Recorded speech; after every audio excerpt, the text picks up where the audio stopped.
Guys, we've got some news around the NBA outside of the two teams in the finals. Dame Lillard still dealing with speculation. His future with the Blazers could be in doubt. Portland hiring Chauncey Billups, of course, as their new head coach last month. And according to our Adrian Wojnarowski today, Scott Brooks is finalizing a deal to become Billups' top assistant. Yesterday at Team USA practice, Lillard refused to take the bait when asked about his relationship with the team. Take a listen here. But anything that I have to say, I'm going to say it directly to Neil, and I'm going to address it directly with my team. So I don't really have nothing to say to you guys about it. You know, it's a lot of things being said, and sometimes words being put in my mouth, and I haven't said anything. All right, so Perk, first of all, that's very Dame, right? Mm-hmm. That being said, what do you think the future holds for him? Look, he's going to start the season off in a Trailblazer uniform, I believe. I think he just don't want to speak on the situation because the last time he said something, you know, when they were asking him about the coaching hire and he voiced his opinion, he had to go back and forth with a few Twitter trolls and things like that, and people, newspaper writers from the Portland area. And I think Dame right now just want to be away from that. But I also think he's watching the front office and Neil very, very closely. You know, Chauncey was a great hire. That's a great first step. But now you have to make sure you get your roster straight. You know what I mean? You have to add those pieces to make him feel like, okay, we're moving in the right direction. And look, I think this is a good situation for Dame because he learned to what Perk said. When you kind of like have that control where they're like openly saying like, what can we do to calm this situation?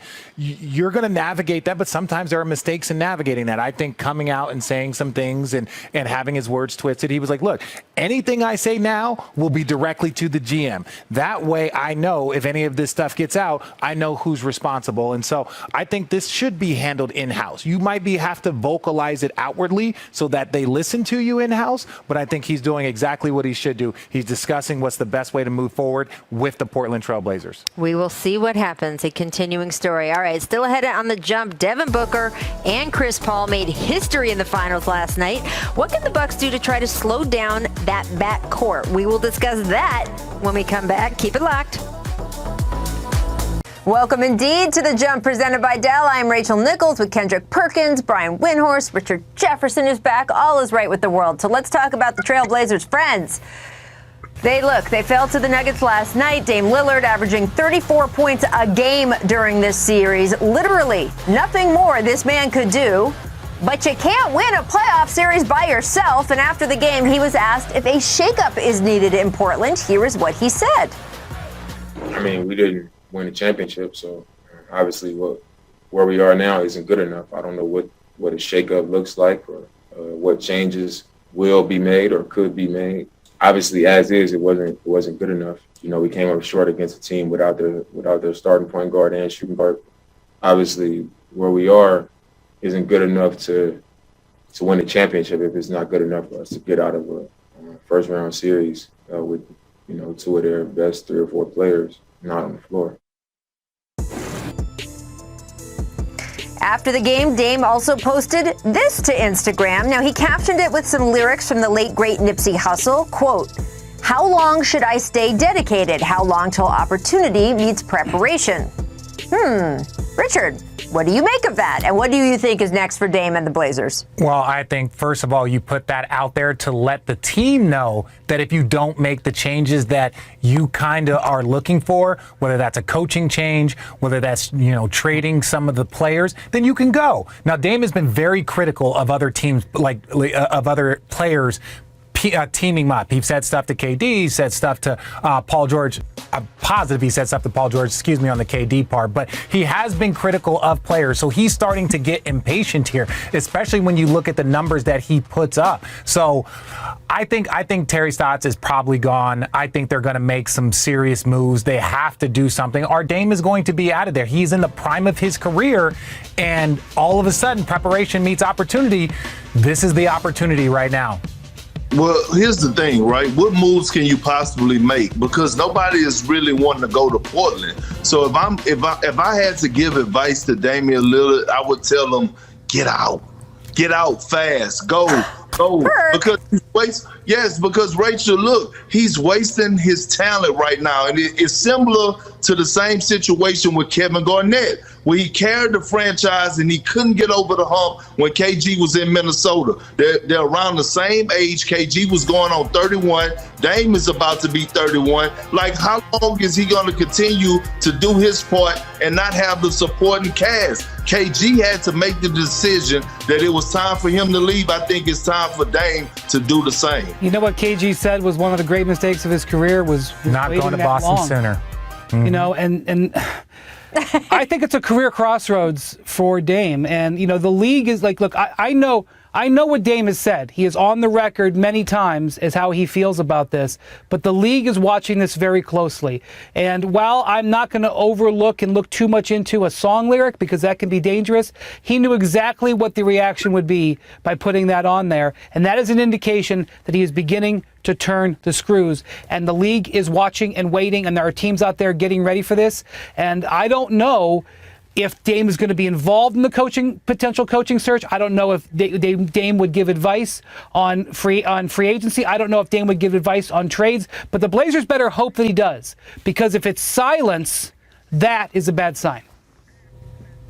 Yeah, I think that's a great point, right? I mean, I have to think if you are Blazers ownership, your reaction to Damian Lillard saying, I'm not really happy in terms of X, Y, or Z is wonderful, Dame. We will change X, Y, and Z for you. I will say, Perk, Melo went to Portland. Players sometimes go to Portland, just saying. But I want to look at their whole landscape. Dame is under contract through 2025. Notable free agents include Norm Powell, Carmelo Anthony, as I just mentioned, at his Cantor. They don't have any picks in the upcoming draft, though. And as for Jusuf Nurkic, his contract partially guaranteed. Listen to what he said after last night's game. Nurk, do you want to be back next year? Like, do you want to be back on this team next season? In the right situation, yes. What is the right situation? We'll see. I don't know yet, because this is not it. I don't know if they have Harvey Dent, where Nurk is from, but that was an impressive suit. All right, Brian, so what options do the Blazers front office have this summer? Again, if they say to Dame, we get it, you can have the keys to the franchise, Damian Lillard, whatever you want, literally, what should Dame ask them to do? Well, as Richard mentioned, there's a decent chance that Terry Stotts, who's been there a long time, is going to be let go. Early idea, possible candidate there would be Chauncey Billups, who Neil O'Shea, their general manager, was with in Los Angeles when they were Clippers. Then you have, Nurkic has a partially guaranteed contract that the Blazers are almost certainly going to pick up by August 1st. He wants a contract extension and has hired Rich Paul to negotiate it for him. So that's what's going on there. So you potentially could, if you didn't want to extend him, pick up that and look to trade him. And then you also have CJ McCollum, who through the years has been a desired player. But remember, whenever you think about trading a guy, you have to think about how this will improve your team. If you trade a guy like CJ McCollum, you better get a guy back who's just as good as CJ McCollum or better. And the team who wants to make the deal isn't necessarily looking to trade a better package to get him. So I'm not sure the answer is just trade CJ McCollum and get better. I think it's a lot more nuanced. I think it may take something with Robert Covington, who's under an attractive contract, but they're out some first-round picks, so they don't have the same package of assets other teams do. The Bucks. Welcome to The Jump. I am your host, Rachel Nichols. We've got NBA champ Richard Jefferson. We've got NBA champ Kendrick Perkins. And then we have, two-time NBA champ Chris Bosh on the line as well. Welcome to all of you friends. Now, Chris, you can't see what Perk has got on his feet, but he's got the J1s on, and I got to tell you, very crispy. Can we pan up? No, listen. Pan up immediately. Keep the camera right there. To your knees, dog? Hold on, this is my moment, not yours. My fault. Look, here it is, Rachel. I will spend money on Jordans, and I know I debate the GOAT conversation. I go with Bron, but I just feel like I shouldn't have to go buy LeBron James shoes out of the store. I hope you're watching the show. What you want want to point out, man? What moment you want? I was just wondering what happened to your knee. I fell, man. I tripped over the sign and I fell and I hurt myself. What you want me to say? It's a small hole in his pants. It's not a big hole. It's just a small little rip. Honestly, that'll buff out, man. That'll be fun. Oh, boy. We will discuss so much in the show, including maybe we'll get to Richard Shoes. We'll find out. First, though, let's talk a little bit about last night. You'd be surprised how many things in nature can happen in just half a second. A woodpecker, for example, can peck at a tree 10 times in just half a second. Also in half a second, a mosquito beats its wings around 300 times. For humans, it's a lot tougher to do anything in half a second, although here in Phoenix, they seem to have mastered it. Yep, forget Steve Nash's 7 seconds or less. This year's edition of the Suns operates on an offensive principle Coach Monty Williams calls 0.5, which means that whenever a guy touches the ball, he has just half a second, or 0.5, to decide whether to shoot it, pass it, or drive it. 0.5 is what helped the Suns step on the gas and finally blow by the Clippers in the conference finals. And last night, 0.5 helped Phoenix go up 2-0 on the Bucks. Part of the benefit of this system is it moves the defense around to create more space for three-pointers. And indeed, in Game 2, the Suns took 40 threes and made 20, a franchise playoff record. Devin Booker in particular benefited. He had 7 of those made threes on his way to 31 points. But it was hardly just him.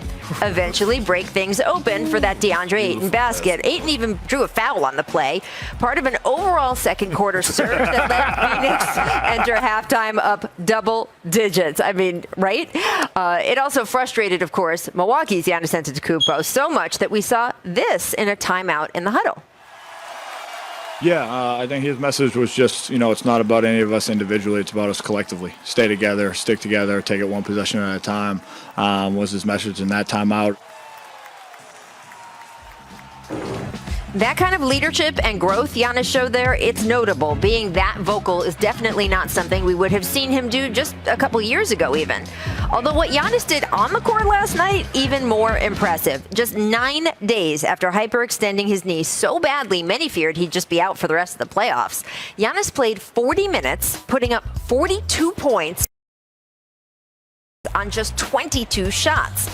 He was a particular monster in the third quarter, dropping 20 in that frame alone, which ironically was the most in a quarter at the NBA Finals since Michael Jordan scored 22 against Charles Barkley's Suns back in '93. Now, the difference, of course, is that MJ's team actually won that game.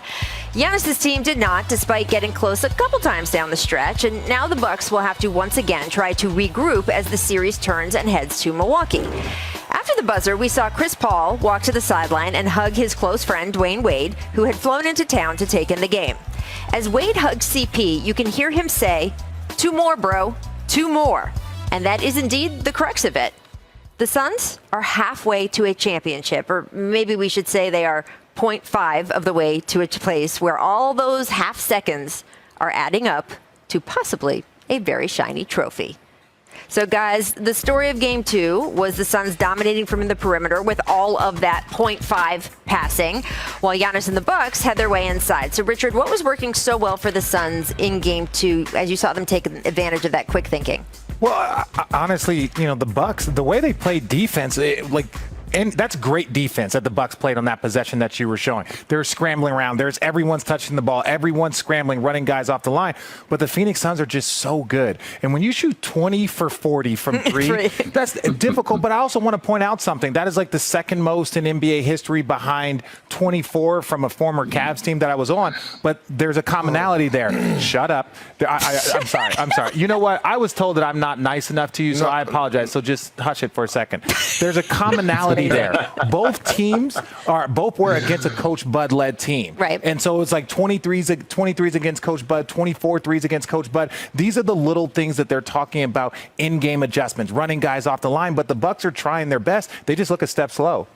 Well, I mean, they have more than enough help, right? It's just how you're going to utilize it, right? And that comes on Coach Bud. And I get it, right? People saying Chris Middleton and Drew Holiday has to play better, and they do, right? But they also have to be put in position to play better. And I say that because when you go back and look at the Eastern Conference Finals, Game 5 and Game 6, Chris Middleton, Drew Holiday, with the ball in their hands, those guys were phenomenal without Giannis on the floor. So the Milwaukee Bucks have to find a way to get their big three going at the same time offensively. They're not doing that. Even when Giannis was dominating in the third quarter, what ended up happening is a bunch of guys were just standing around watching, right? So you have to find a way to get Drew Holiday going, get Chris Middleton going, get them easier looks where they not just playing off of Giannis or being spot-up shooting guys and being able to have the ball in their hands to have some type of rhythm.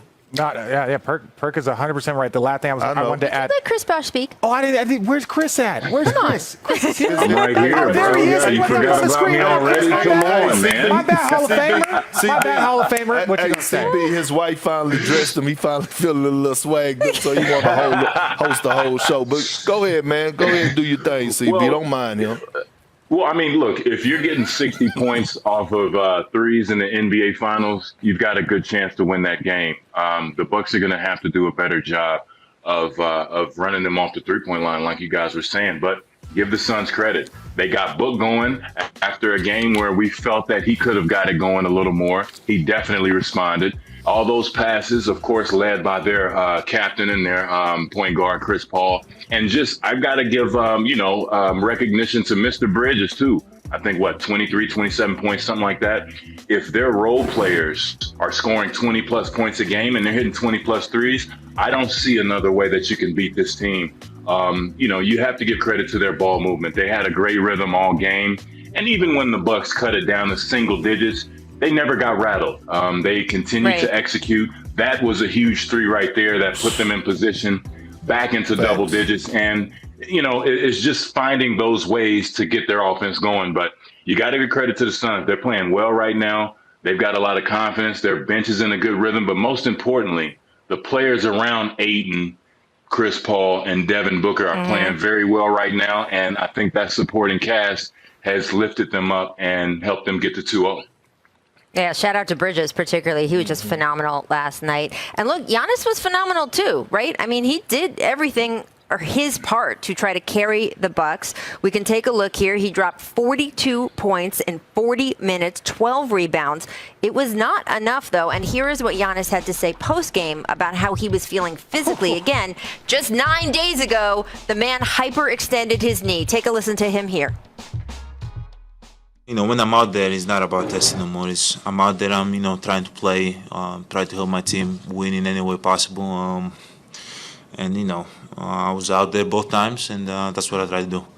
I think when you start thinking about your knee or thinking about your toe or pinky or whatever the case might be, you just, make an excuse in your mind. You're out there, just play the game, do whatever you can, leave it out on the floor. No matter, what the outcome is, you just live with it. Giannis, the only Bucks player with a positive plus-minus in this series. They're a minus 27 in the 21 minutes he sat, struggling defensively in particular. So, Perk, who is it who needs to step up? Who are we asking to give Giannis more help? Well, I mean, it's the guys that you paid the big bucks to, Drew Holiday and Chris Middleton, and I believe they will. You go back and look at their track record at home, those guys have played phenomenal, but it's the others, right? We see P.J. Tucker not being able to knock down those corner threes, which took him out the game, and they really need him in the game to actually slow down Devin Booker and Chris Paul. So what ended up happening is when he can't make shots, then Bud can't afford to have him out there on the floor. Role players will play better at home, right? I don't expect Mikal Bridges, although I believe he's a hell of a young player, I don't expect him to go into Milwaukee and drop 27 again, right? He's at home. Sure. He has the fan base behind him. They thrive off the energy, but this is why home court matters. This is why fans matter. Well, and especially when you're talking about a Phoenix Suns that goes 20 for 40 from three. This is the thing. P.J. Tucker, Giannis, Drew Holiday, and Chris Middleton all hit the same amount of threes. They all hit one. That's not going to be good enough here in the NBA Finals. They know that we know that. But you say this, you talk about it's the others, and you talk about superstars, or you talk about the role players playing better at home. Well, truth be told, I really think that Drew Holiday and Chris Middleton, when you look at their splits and how much better they play on the road versus at home, I think that gives a better insight to who they are. We keep wanting them to be superstars. Well, there's only probably about 8-9 superstars on this planet, but they are stars. But their numbers versus home and road are staggering. So yes, the Bucks are going to play better, but ultimately, are they going to be good enough to win games on the road? And they have to do that in order to win a championship. I mean, Drew Holiday, Chris Middleton, they know they have to play better. They have to play much better. I know we're in a part of the league where we shoot a lot of threes and we're in the fast-paced basketball, but it's kind of weird to see Brook Lopez out at the three-point line so much. I understand that that's their style of play and they have to get Giannis attacking the paint, but you know how hard it is, RJ and Per, guarding those big bodies down low. It wears on you. And you have to think, like, if the Suns are battling Brook Lopez in the paint, some of those shots and those long threes might come up a little short. So I think Brook Lopez definitely has to be more of a presence in the paint. They have to figure out some way to get him some touches down there and hopefully get some easy twos. Threes are great, but me as a player, I always wanted to see the ball go in the hole first. So if it's a layup, that would give me confidence. But they definitely are going to play better at home. I think it's just one of those situations where that's where you have to get to. We've got to get back home, figure these things out. Yes, PJ Tucker, he is out there. He is that 3-and-D guy. He's going to have to hit 3 or 4 threes so he can stay out there on the court and be able to slow Book down. Well, Chris, it's interesting because there's two separate kind of categories of players, right? These guys have mentioned the other two of Milwaukee's big three, if we're going to call it that, and then they quote other players, the more role players on the team. When you do have 3 stars on a team, but one of them is so dominant in terms of everything centers around them, the way it does with Giannis, the way it did with you guys, with LeBron, especially starting the second year you guys were with the Heat. What pressure does that put on guys like you and Dwayne in that situation, or on Chris and Drew Holiday in this situation? Because it's not just straight, oh, you just go out and ball, because you have to work within the ecosystem where everything in that case was centered around LeBron, and in this case, everything is centered around Giannis. Well, absolutely. I think this is where you have to lean on those habits that you've built throughout the whole year. You know, it takes 82 games, 72 in this case, but 72 games plus the playoffs to get to this point. You have to know who you are as a team. You have to build that rhythm. And look, the role players, you're just going to have to make shots. You know that Giannis is going to get in the paint. He had a tremendous performance, an all-time classic finals game in game 2. They know they're going to be open. And you're just going to have to step up, make plays, hit some mid-range shots, hit some threes, but more importantly, the ball has to go in the hole. If Giannis kicks out to his teammates, that's going to build trust. That's going to give him confidence to continue to attack. And, just as a role player, you just got to make it happen. So we'll see what they do. You do also have to give credit to the Suns defense because they are playing very good defense, running them off the line and making it hard for them. But, in game 3, they're definitely going to have to make plays. It's not about basketball or game plan anymore. Throw it out the window and just make plays. Chris, we are so happy you're with us today. We're going to give you a little segment off, but please, you will be back with us in the show, so don't go too far. Coming up, we're going to talk about Dame Lillard, though, and how he wants to keep talk about his future with the Blazers in-house. What will that next move be? First, though, time for our distant replay from this franchise history. It's been nearly 30 years since the Suns were in the finals. Welcome back to The Jump. I'm Rachel Nichols. I'm still here with Richard Jefferson, Kendrick Perkins. Chris Bosh is back with us. Before we get into talking about the Suns backcourt, I do want to just give an injury update. Our Adrian Wojnarowski reporting that the MRI on Suns forward Torrey Craig revealed no structural damage in his right knee. That is a huge relief right after he took that charge. Had to leave the court, did not come back into the game. They are now listing him as day-to-day, so shouts to the MRI. And some happy Suns fans there. Oh. I do want to talk about Devin Booker and Chris Paul, though, presenting a very difficult challenge for the Bucks. They've outscored Milwaukee's starting backcourt by a combined 46 points so far between games 1 and game 2.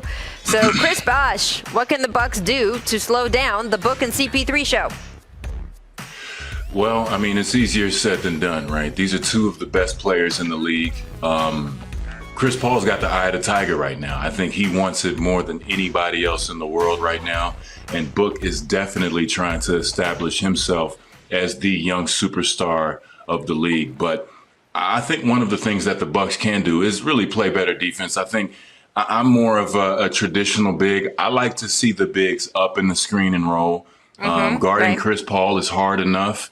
If you've got a guy way back there in the paint and you're watching Chris Paul make these moves and you're reacting to his ball movement, you're reacting to all of those tricks, and you're reacting to his floaters and his mid-range jumpers, you're not doing yourself a favor. I think they have to be more aggressive on the defensive end and try to dictate the direction of Chris Paul and Devin Booker. Again, easier said than done, but right now, CP, he's been in the zone. I think in the last 4 or 5 games, he hasn't shot under 50%. So if the point guard is playing that efficiently and he's getting his assist and getting that ball moving and having everyone run all over the court, you're at a disadvantage.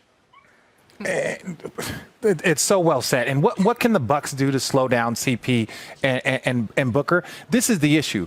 When CP's at his best, everyone around their team benefits. When Giannis is at his best, like he was, I believe last night, you don't know if everyone benefits around that. And that's what's so confusing about this Bucks team versus this Suns team. Because I'll tell you this, let's say hypothetically that Giannis is the best player in this series. And I only say that because when Chris Paul's at his best, he's affecting his entire team. And so after that, it would go Giannis is number 1, Chris Paul number 2, then you would go Booker, then I would say Ayton. So it goes number 1 Giannis, then the next 3 best players, in my opinion, in this series all belong on the Phoenix Suns. That shows how cohesive their team is. So trying to stop Booker and CP3 is really trying to stop the entire Phoenix Suns team. Well, I'm going to answer your question, Rachel, and I think the way that you stop them is the same way that they're slowing down Chris Middleton and Drew Holiday, right? What we're not putting enough emphasis on is that the Phoenix Suns are doing a great job of making them spend a lot of energy on the defensive end. Right. So how you gotta slow them down is by making them play defense. This is why I gotta say with the Bucks, you gotta put some structure in your offense. You gotta make them guard, just like with Richard, which when you was with the Cavs when y'all won the championship, what y'all used to do with Steph, y'all was like, look, we're gonna make you guard. Y'all switched up y'all whole game plan of bringing a big up in the pick and roll to bringing Steph up into the pick and roll and forcing him to switch so he won't have that much energy on the offensive end. So I think if I'm the Milwaukee Bucks, I'm trying to put them in as much action as possible. 1, to wear them down. 2, to hopefully get them in foul trouble. And you want to look at the Bucks not shooting the ball well. Did you see how much scrambling they had to do on defense? Right. When we showed this early in their show, there was 14 passes bouncing around. 12. That exhausts. But that's good enough. Look, Rachel, hey, look, Rachel, we don't let the truth get in the way of us. Like what? He should have said that when he had an opportunity. Don't pick back off of what I said. I was just trying to help people show that you don't make up stuff. He's actually correct once in a while because it's like that takes starch out of your offense. I will say, Devin Booker is not likely to hit 7 3-pointers in the next game. He's only done that one other time, and it actually was earlier in this playoffs when he hit 8 3-pointers in a game. But the 3-point shooting from the Suns, even though they didn't rank super high in it in the regular season, they're comfortable doing it. And it's funny, someone in the press conference last night asked Chris Paul, man, were your eyes a little open when you saw the stat sheet and saw it was 40 attempts on 20 makes? And he just looked at the reporter and said, I did play for the Houston Rockets, I'm familiar with taking a lot of threes. I want to move over, though, physically to Milwaukee because, as we've been saying, the finals are shifting to, in the copy, I'm supposed to say they're shifting to Deer District, but I can't. It's to the Deer District. Don't say you can't. You can do anything. I don't want to insult the Deer District. Yeah. I just feel like there needs to be a "the" in front of it. I don't know. Milwaukee lost just 1 home game this postseason, so clearly the Deer District, however you want to say it, it is in effect. And by the way, that 1 loss at home, it took a 48-point game from Trae Young in order for that to happen. They are under 500 team in the road in these playoffs. So, Richard, you were talking before about splits, right? So this Bucks team, home versus road, these splits are pretty remarkable. It's remarkable, and mainly because it's not just the role players. It's your two other all-stars outside of Giannis. When you look at Chris Middleton scores 24 points a game at home on 47% shooting. On the road, it's 22 on 40%. Then when you look at Holiday, it's 19 on 45%. Away, he's 15 points a game on 37% shooting. Point being is that there is a severe drop-off, not of role players, but on your multi-time all-star and Chris Middleton, and then on the other all-star Drew Holiday that you brought in. You can't have that type of drop-off from your second and third best player, especially when it's expected to have a drop-off from your bench and the next group of role players. Well, this is why I thought last night's game was so important for the Bucks to win, because the Bucks haven't played against a team like the Phoenix Suns, right? This team is consistent at home and on the road, right? To me, they thrive better on the road. When I look at Devin Booker and some of his numbers that he's been putting up on the road, he's been playing pretty damn awesome, right? You look at DeAndre Ayton, he elevates his game on the road. When I watched them the second round against the Denver Nuggets and they swept them, we all know how hard it is to play in Denver in general, right? The altitude started to kick in. But when I started to see them elevate their game to another level in that series, I was like, nah, this team is ready for whatever. So I'm a little scared for the Milwaukee Bucks. I'm not saying that they're not going to win those two games, but they got to be very, very careful. Yeah, Chris, you take that same tip? Yeah, I'm definitely going to agree with RJ and his numbers. There are a tremendous difference between home and on the road. So I'm sure the Milwaukee Bucks are very much so looking to get it back to their comfort zone, to make sure they play that efficient basketball, especially for Middleton and Holiday. And I mean, really, even in my own experience, that it is tough playing on the road. And yeah, those numbers are going to drop a little bit. The defense is going to be a little more in your face.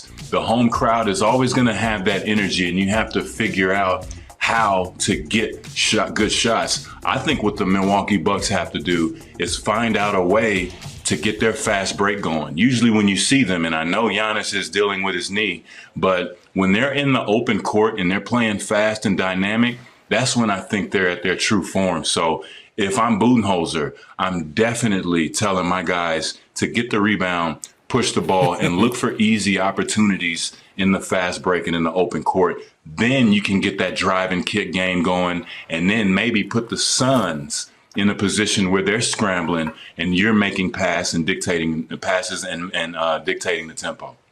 Yeah, just play random basketball. Yeah, look, Chris, this is all really smart basketball analysis, but before I let you go, I need your opinion on the Deer District issue. That area outside with all the fans, Deer District or the Deer District?